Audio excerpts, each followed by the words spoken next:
Life is full of ups and downs. Животът е пълен с възходи и падения. Стресиращи емоции като безпокойство, разочарование и тъга са естествена част от посрещането на предизвикателства.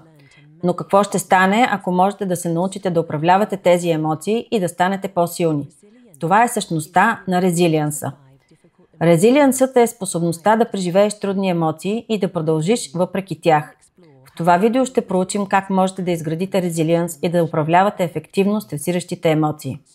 Стресиращите емоции като безпокойство, гняв и тъга са начинът, по който тялото ви реагира на предизвикателства и натиск. Но когато тези емоции станат преобладаващи, те могат да повлияят на вашето благополучие, както на тялото, така и на ума ви.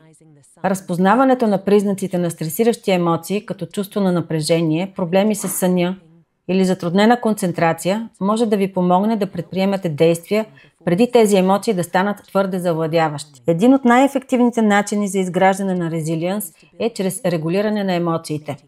Управлението на начина, по който реагирате на стрес, може да попречи на трудните емоции да поемат контрол и да ви помогне да вземете по-добри решения.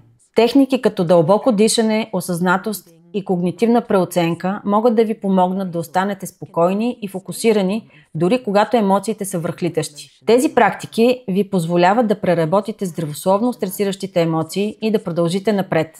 Резилиентността идва и от мисленето за промяна и развитие. Вярата, че можете да израствате и да се подобрявате чрез предизвикателства. Когато гледате на неуспехите като на възможности за учене, е по-малко вероятно да бъдете завладени от стресиращи емоции. Личностното развитие може да превърне неуспехите в стъпала към успеха. Този начин на мислене ви помага да преосмислите стресиращите емоции като част от учене и развитие, а не като пречка. Не е нужно да се справяте сами с трудните емоции. Изграждането на силни мрежи за подкрепа, приятели, семейство, учители, ментори може да промени начина, по който се справяте с стрес. Тези хора могат да ви насочат, да ви окуражат и да ви изслушат, когато имате най-голяма нужда от това. Да говорите за чувствата си с някого, на когото имате доверие, може да ви помогне да управлявате по-ефективно стресиращите емоции. Независимо дали споделяте как се чувствате, питате за съвет или просто прекарвате време с любими хора, силната мрежа за подкрепа е ключова за изграждането на резилиентност. Грижата за себе си е от съществено значение за справяне с стресиращите емоции и изграждане на резилиенс.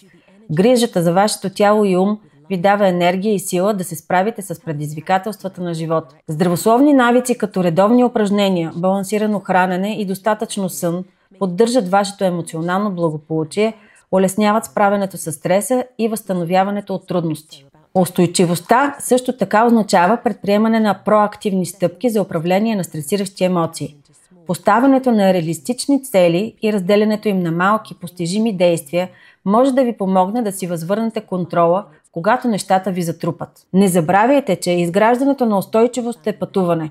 Това не се случва за една нощ, но с всяка малка стъпка ще ставате по-силни, по-адаптивни и по-добре подготвени да управлявате своите емоции и житейски предизвикателства. Управлението на стресиращите емоции не означава да ги избягвате, а как да реагирате на тях.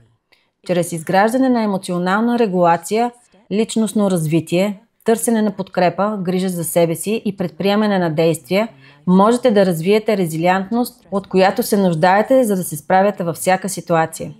Всяко предизвикателство, пред което се изправяте, е възможност за израстване. С устойчивостта можете да превърнете най-трудните моменти в живота си в най-силните си страни.